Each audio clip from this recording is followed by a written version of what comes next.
Hi, welcome to the Consumer Food Safety Education Conference. Today we're going to be talking about how to stay strong with family meals and food safety. My name is Adam Friedlander and I'm a food scientist. I'm the manager of food safety technical services at FMI, and I'm a Backfighter ambassador. Great, and I'm Krystal Register, a registered dietitian and the Director of Health and Wellbeing at FMI, and we are really happy to be here today. Yes, thank you to the Partnership for Food Safety Education for inviting us today. So to introduce who FMI is, we're the champion for the food industry and the issues that make a difference to our members' fundamental mission of feeding families and enriching lives. And ultimately, our work touches the lives of over 100 million households, and we employ nearly 6 million employees in the food industry. Adam, I thought it'd be important to note our on the last slide, our FMI logo. The three arches represent our commitment to really working towards progress at FMI through three specific areas: advocacy, collaboration, and education. And what a great blend of what we're here to talk about today, that advocacy, collaboration, and education together to support the food retail industry efforts to feed families and enrich lives. I totally agree. That's so important, Crystal. Thank you. So when the FMI Foundation first launched the National Family Meals Month campaign back in 2015, the goal of the campaign really was to encourage people to enjoy one more family meal each week at home. So this past year, sensitive to current times, the inevitable rise in family meals at home, given shelter in place orders and restaurant closures and limitations, the 2020 goal shifted slightly and was updated to encourage folks to stay strong with family meals. Such an important message. So through the years, the foundation has focused on why family meals are important. And then we rely on retailers, supplier, and community collaborators, all wonderful partners in the family meals movement, to really focus on how to achieve more family meals and now how to stay strong with family meals. So the link you see here to fmifamilymeals.com will take anyone joining us today to some of the wonderful resources that the FMI Foundation has developed to highlight family meals and the movement, and provide toolkits to link partners directly into action. And like I mentioned, we've long known the importance of family meals. So gathering around the table for nourishment and conversation, family time, we know this has a direct effect, especially on children, and improved performance in school and improved health. So to solidify these relationships, a systematic review of research was conducted by Shannon Robson at the University of Delaware. It was published in the Journal of Nutrition, Education, and Behavior just last year. Two key findings. One, more frequent family meals really leads to increased fruit and vegetable consumption, and more frequent family meals leads to improved family connectedness. Both great findings. And this, Adam, expands beyond a family gathering around the table. We need to be sensitive to that right now. Perhaps just a single individual is relying on their grandmother's favorite family meal, or sharing it virtually with friends as they're cooking in their own homes, to really get that sense of family. Absolutely. And on the topic of how we can be more inclusive of family meals, it's also the feeding assistance programs in our community, the healthcare workers who are providing meals to patients as well, and how we can really expand this family meal messaging to the broader community as well, and how do we give food safety a seat at that table for every family meal. I think it's so important that clean, separate, cook, chill is a critical recipe component in every family meal. I really love the idea of giving food safety a seat at that table, Adam. So, we really just wanted to look. The National Family Meals Month has evolved into this year-round movement, right? This is a snapshot of 2020 National Family Meals Month participants, which included 137 large and small retail partners, 88 supplier partners, 371 community collaborator partners. And I know those are specific numbers. I'm sure they're even bigger than that, because this is an ongoing, like I said, year-round movement. And we're so pleased that the Partnership for Food Safety Education is one of those really important community collaborators, and that makes perfect sense. Totally agree. So one of the most interesting things we did differently this year is we got a lot more people talking about family meals. Consumers were hearing about and seeing our family meals messaging everywhere they turned, from bloggers to social media food features. Ramped up partner outreach was all over the place, and including this year an NBC nationwide promotion and even a prominent feature in the nation's media capital right there in Times Square. So year-to-date impressions for National Family Meals Month at the end of September, this is 2020, were nearly 2.89 billion as reflected at the top of this slide. And believe it or not, Adam, in the past 12 months, National Family Meals Month and National Family Meals Movement impressions have now topped 3.3 billion. 3.3 billion. That's a lot more than how many people are in the United States right now. It's incredible. It shows that the family meals messaging is really turning into a movement, and turning this into a food safety mentality as well. How many more people are receiving that food safety messaging now too? Absolutely. So remember, those are impressions. So that's kind of out there and everywhere.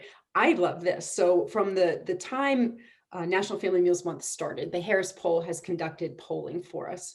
And note here that 33% of households have seen or heard about National Family Meals Month. And of those, 93% report that it has impacted their shopping and consumption habits. A few other numbers off to the right here, that 57% were households with children. This is important based on those improved health and improved family connected results that we know. And of those, 97% report the impact on shopping and consumption habits. So like we said, word is out there, Adam. People are seeing this, they're hearing it, but the tie to behaviors is what's truly impressive here. Absolutely. And since I started working at FMI, I hadn't thought about family meals previously, but ever since working here, I'm starting to implement those small behavior changes into every meal. I'm washing my hands, I'm using a food thermometer, I'm using that separate cutting board for raw and ready to eat foods, and I'm storing foods properly. And I think that that's all about how we can move past this whole time of COVID and home sheltering in place together. And FMI, the foundation, put together a home cooking report to showcase how many people, or what the status of home cooking is looking like in the United States of America. And from my perspective, it appears from this report, with more people cooking at home, that the time is right to include the skills and knowledge around food safety at home, such as using a food thermometer, such as washing your hands before starting to cook or after you touch raw meat or poultry. And I just think the time is right to really focus on food safety at home to reduce cooking fatigue. Absolutely. And Adam, you're spot on here. You know, with this trends report about home cooking, we found that many people have learned a new cooking skill during the pandemic. You're mentioning all these food safety practices in the kitchen, but people are picking up new skills and knowledge and trying new things in the kitchen like never before, and especially younger generations. So we know that consumers also, along with this, from this trends report, are suffering a bit of cooking fatigue and really seeking out inspiration and new ideas. So interestingly, beneath the claims that people make of, I don't have enough time or I don't have enough inspiration, quite often lie limitations of cooking comfort and skill, especially those tied directly to food safety, I believe. So there is a need for new skills and knowledge on how to shop and prep and cook and freeze and thaw and store food. Those all have direct ties to food safety. And as consumers are picking up new skills and knowledge, the trends are really showing that the experience of the COVID-19 pandemic may really have long-term profound implications, that people will keep going, especially if we can get these solid food safety practices right there in the kitchen with them at home. So you're spot on. You know, the time is right to include the skills and knowledge, and we all have the opportunity to support and inspire and encourage consumers to really learn from the pandemic and keep going, right? Family meals lay the foundation to build healthy habits that will continue into the future. And I love this, tie in. This is perfect with the dietary guidelines just being released. At FMI, we're particularly pleased to see the clear inclusion of food safety recommendations with links directly to fightback.org. So the goal of the dietary guidelines really is to help consumers make every bite count for better health at every life stage. So to start simple with my plate, it's really about making small behavior changes that can add up to healthier lifestyle habits. And part of the My Plate app is the My Plate Kitchen, which includes recipes. And that also is broadcasted throughout the entire country on how we can start small and build this nutritious lifestyle. And there is an area of opportunity in the My Plate Kitchen app to include food safety instructions into those recipes, such as step one, wash your hands at the onset of every recipe. And that leads me to the Safe Recipe Style Guide, which was an initiative that the FMI Foundation and the Partnership for Food Safety Education put together a couple of years ago. And in the past couple of years, it's really been gaining momentum of how can we include specific food safety instructions into every recipe, whether it's a written recipe, a video recipe, or an audio recipe. And there are very specific instructions such as the proper cooking temperature, how to wash your hands, how to reduce cross-contamination, and how to wash produce as well. And this past summer, there was a safe recipe contest that created the safe recipe cookbook. The winners from the kids category, the influencers category, and the food retail industry category as well had the recipes included in the safe recipe cookbook. And there's also a middle school activities that educators can do with children and adults even to take the quiz on what is our food safety knowledge and how do we include food safety instructions at home. So what's the first step you should take to lower your risk of germs while preparing food? I would probably say wash your hands with soap and water. That's so great, Adam. So another couple resources we wanted to share. We know that consumers are shopping with their health goals in mind, and Smart Label sure can help with that. So Smart Label is a way for consumers who are looking for more detailed information when they shop. So just beyond ingredients, even the allergen information. And there's just so much that can be included there on this great tool that was developed by FMI in partnership with the Grocery Manufacturers Association, which is now Consumer Brands Association. But this to me strikes home when, as a registered dietitian, especially, we know 52% of households are accommodating multiple dietary approaches, potentially allergens, right? When trying to get that family meal together. So using a tool like Smart Label can really provide easy, instantaneous access to some of that really detailed information about food and beverage products. And we know that having the right tools really can help consumers be more intentional and mindful. And that's where the Food Keeper comes in too. This was developed collaboratively with FMI and Cornell and the USDA, contains food safety and storage advice to help shoppers maintain freshness, quality food, keep them safe, right, in the kitchen. And I can tell you, as a registered dietitian in the food retail space for many years, I find myself getting phone calls all the time from family members and friends asking, how long can I keep a certain food? Or what's the best way to store a certain item? So we know from our trends data, consumers now are more savvy about food waste throughout the pandemic, and we expect they'll be better about not letting food go to waste. So in fact, 35% said that during the pandemic, they'd become more successful at avoiding food waste, and having a good tool like the Food Keeper sure helps with that. Wow. And I use both of them too. And I think they're phenomenal apps. And it's also helped me think about the waste that I have. And I actually began starting to compost because of it. That's great. So I thought it'd be fun if we can take this home with a few action items, right? So turning this clean, separate, cook, chill message that we so strongly believe in, helping consumers turn it into a lifestyle, really washing your hands, the importance of washing your hands. And that has spread that message, which is fantastic. Let's tie it right to cooking at home, striving for continuous improvements. And it really is all these small things we've talked about, Adam, that are behavior changes in the kitchen with the family, developing strong critical thinking skills when we're following or creating recipes, especially when we're trying something new.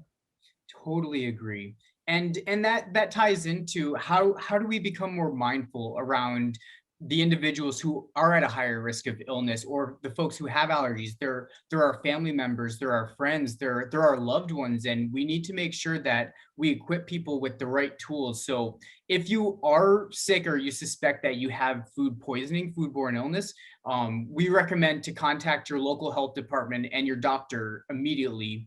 And also, we recommend following the FDA and USDA recall and public health alerts. One thing that I've learned is that undeclared allergens are the leading cause of food recalls in the United States.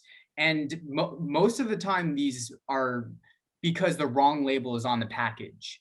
So if we can be mindful around food allergies and just making sure that we're giving people the right instructions with their meals, with their raw poultry, raw fish, raw pork, that we can save lives. And that really ties into collaborating with the backfighters and utilizing the PFSC resources. There are so many incredible resources, and they're all on fightback.org.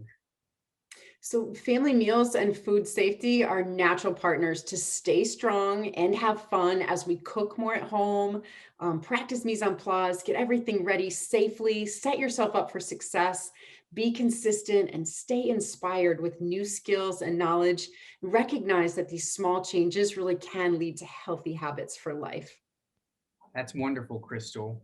And here are our resources. And if you all have any questions about our resources, feel free to contact us. Our information is below. And I just wanted to say thank you to the Partnership for Food Safety Education for this wonderful opportunity. I want to thank you, Crystal, for being such a source of inspiration for me personally.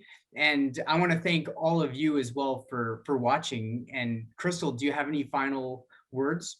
Just another big thank you. And just the partnership between family meals and food safety makes perfect sense. And we're just happy to be here. Thank you so much. Thank you. And we're looking forward to your questions as well. Thank you, everyone. Thank you.